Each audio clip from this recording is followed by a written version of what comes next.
ครับลำดับต่อไปจะเป็นการสาธิตปฏิบัติบทพูดในบทสุนทรพจน์นะครับผู้พูดนางสาวสุรีพรสัพพคุณพูดเรื่องผลเสียของการซื้อสิทธิ์ขายสิทธิ์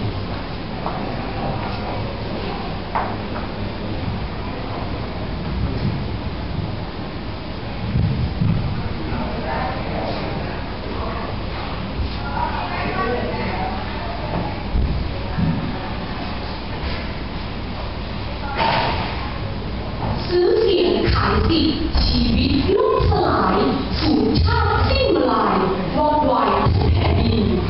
เรียนท่านประธานและผู้เข้าอบรมท่านค่ะแต่ละครั้งที่มีการเลือกตั้ง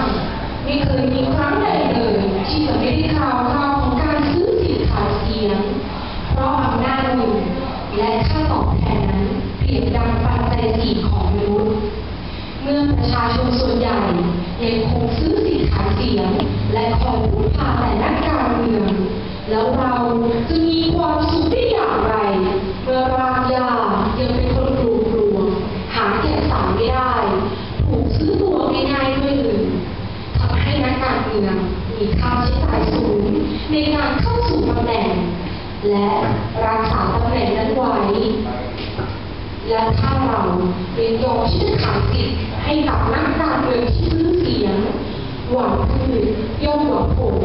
แน่นอนว่าเมื่อเขาเหล่านี้ได้เข้าไปทำหน้าที่คงจะทำทุกวิธีทางเพื่อที่จะคืนทุนให้แก่ตนเองและเก็บไว้เป็นทุนสำหรับการต่อไป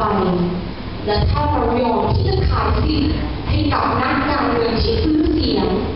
แน่นอนว่าผลประโยชน์ของส่วนรวมก็จะถูกกอบโกยไปดังพระบรมราโชวาทของพระบาทสมเด็จพระเจ้าอยู่หัวที่ว่าในบ้านเมืองนั้นมีทั้งคนดีและคนไม่ดีไม่มีใครจะทำให้ทุกคนเป็นคนดีได้ทั้งหมดการทำให้บ้านเมืองปกติสุขเรียบร้อยจึงไม่ใช่การทำให้ทุกคนเป็นคนดีหากแต่อยู่ที่การส่งเสริมคนดีให้คนดีได้ปกครองบ้านเมืองและควบคุมคนไม่ดีไม่ให้มีอำนาจไม่ให้ก่อความเดือดร้อนวุ่นวายได้เมื่อการซื้อสิทธิ์ขายเสียงซึ่งเป็นศัตรูตัวร้ายทำลายระบอบประชาธิปไตยแล้วเราจะยอมให้การซื้อสิทธิ์ขายเสียงมาทำลายระบอบประชาธิปไตยที่บรรพบุรุษต้องแลกมาด้วยเลือดเนื้อได้อย่างไรประชาธิปไตยยิ่งใหญ่ถึงศักดิ์สิทธิ์หลอมความคิดเหนียวรอบคอบยึดแบบแผนชวนซื้อเสียงขายสิทธิ์ทั่วเขตแดนทุกแยกแสนนองน้ำตาหน้าเศร้าใจเกิดเป็นไทยไม่ซื้อเสียงสุจริตจงที่คิดให้ดีเป็นนิสัยอย่าโกงชาติโกงแผ่นดินโกงคนไทยรักก้าวไกลวัฒนาสามัคคีสวัสดีค่ะ